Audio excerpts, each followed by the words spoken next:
प्रिय विद्यार्थियों नमस्कार। हिंदी की ऑनलाइन शिक्षण व्यवस्था में आप सबका हार्दिक अभिनंदन स्वागत। आइए प्रारंभ करते हैं हिंदी व्याकरण का अध्ययन। आज का प्रकरण हम कुछ वाक्यों से प्रारंभ करेंगे। मैं पहले भी ये बात कह रहा हूं और कह चुका हूं कि जब हम हिंदी व्याकरण को पढ़ते हैं तो उसके उदाहरण, उसके शब्द और उसके वाक्य ये पर्याप्त मात्रा में होने चाहिए। इससे प्रकरण हमारे भली प्रकार से समझ में आता है। आज के प्रकरण के लिए कुछ वाक्य यहां हमें दिए जा रहे हैं। देखिए, पहला वाक्य दिया गया है,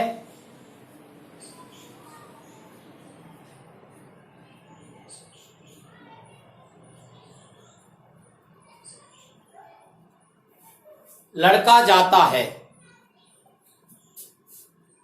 दूसरा वाक्य है,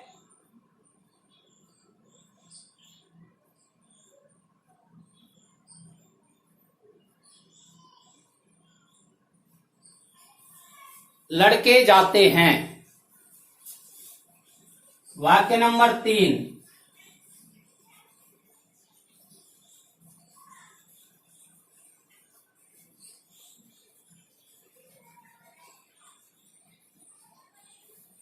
आदमी जाता है। वाक्य नंबर 4,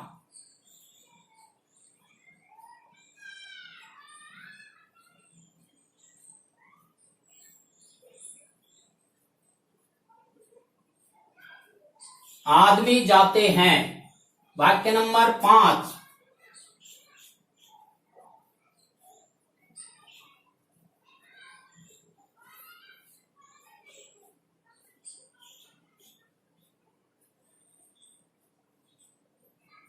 घोड़ा अच्छा है। और अगला वाक्य दिया है,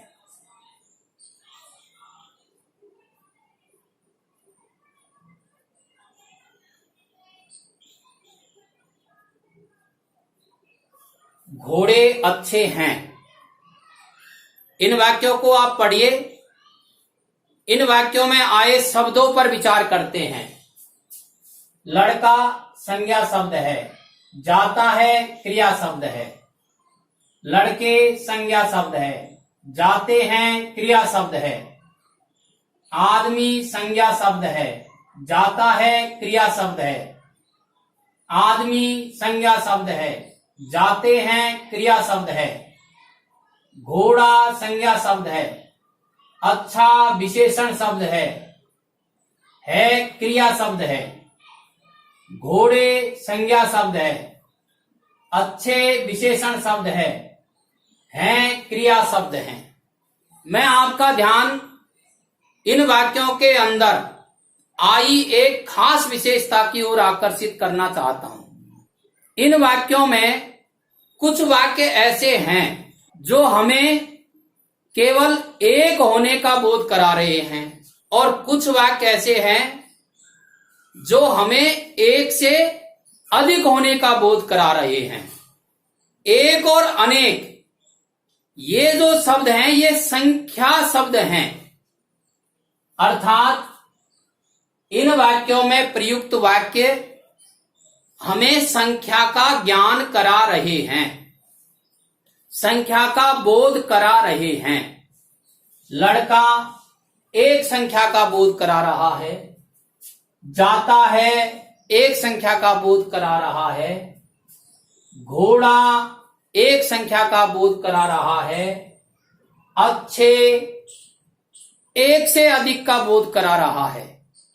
शब्दों के जिन रूपों से संख्या का बोध होता है, व्याकरण में हम उनको वचन के नाम से पढ़ते हैं। आज का हमारा प्रकरण है वचन।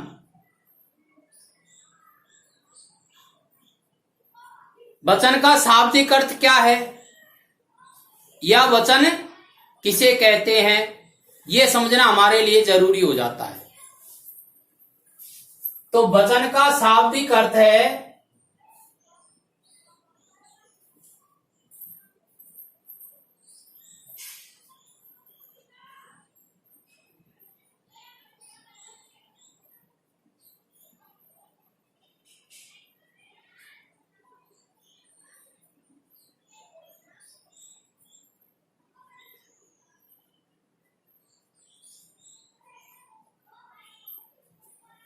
वचन का शाब्दिक अर्थ है संख्या वचन, अर्थात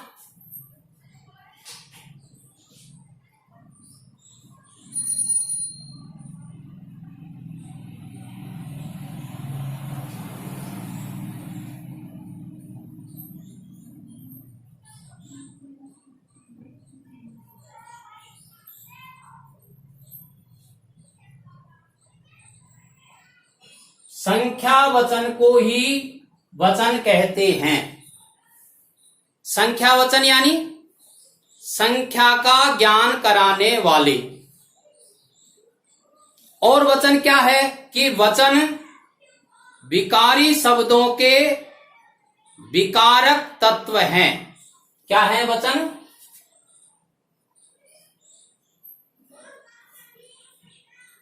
विकारी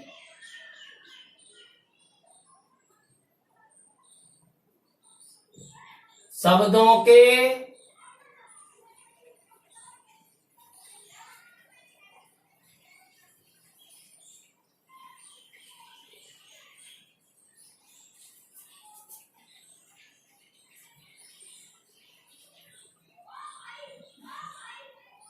विकारी शब्दों के विकारक तत्व हैं वचन, अर्थात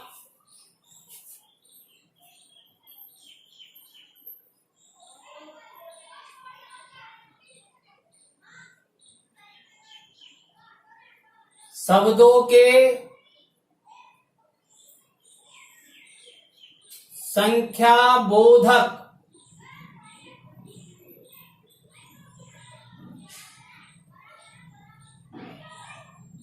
विकारी रूप ही वचन है।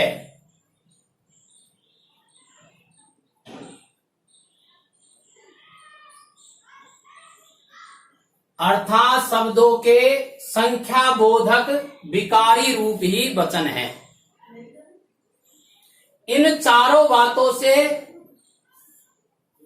और वचन संबंधी बात हमारे बिल्कुल स्पष्ट हो गई होगी कि वचन विकारी शब्दों के संख्या का बोध कराते हैं।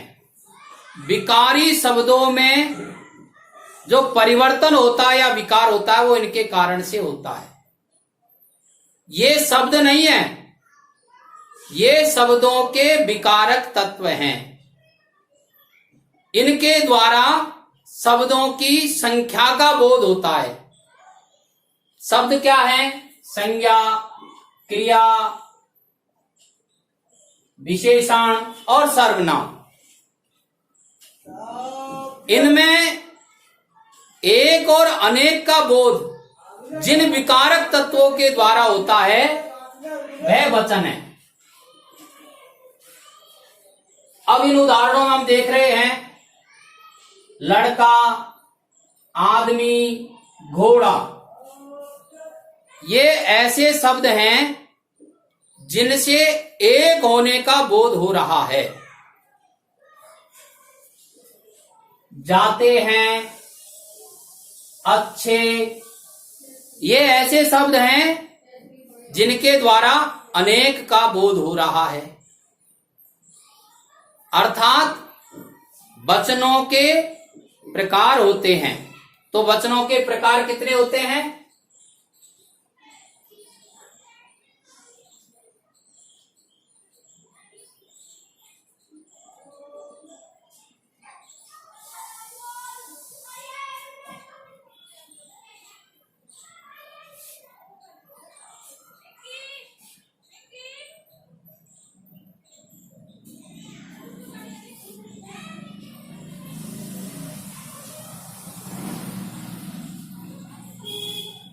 वचन के दो प्रकार होते हैं, एक वचन, बहुवचन। शब्द से ही पता चल रहा है एक वचन, अर्थात एक का बोध होता है। बहुवचन,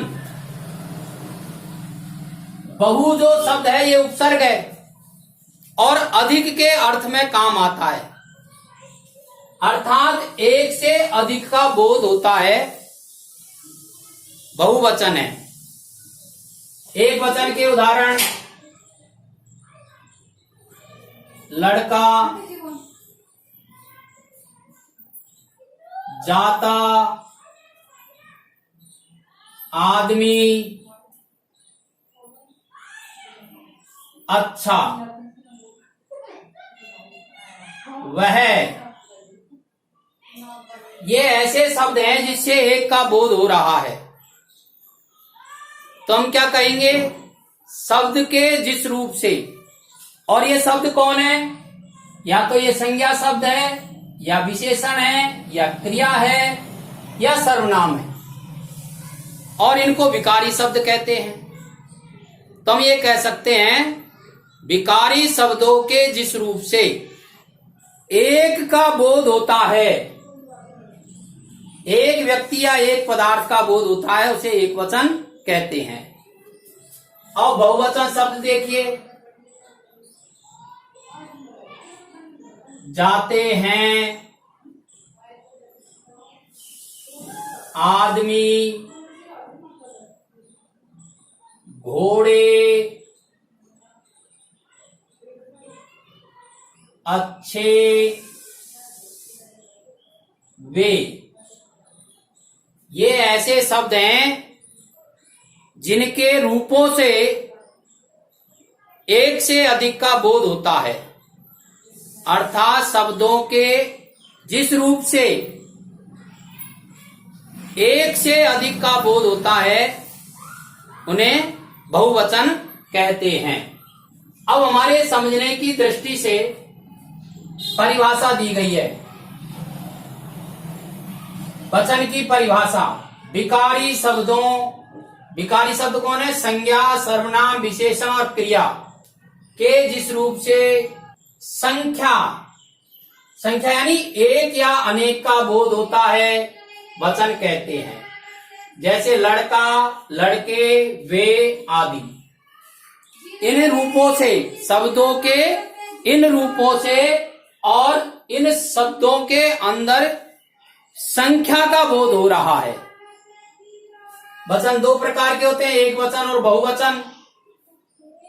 एक वचन को समझाया गया है, विकारी शब्दों, संज्ञा, सर्वनाम, विशेषण और क्रिया के जिस रूप से एक का बोध होता है, एक वचन कहते हैं। लड़का, घोड़ा, पुस्तक आदि।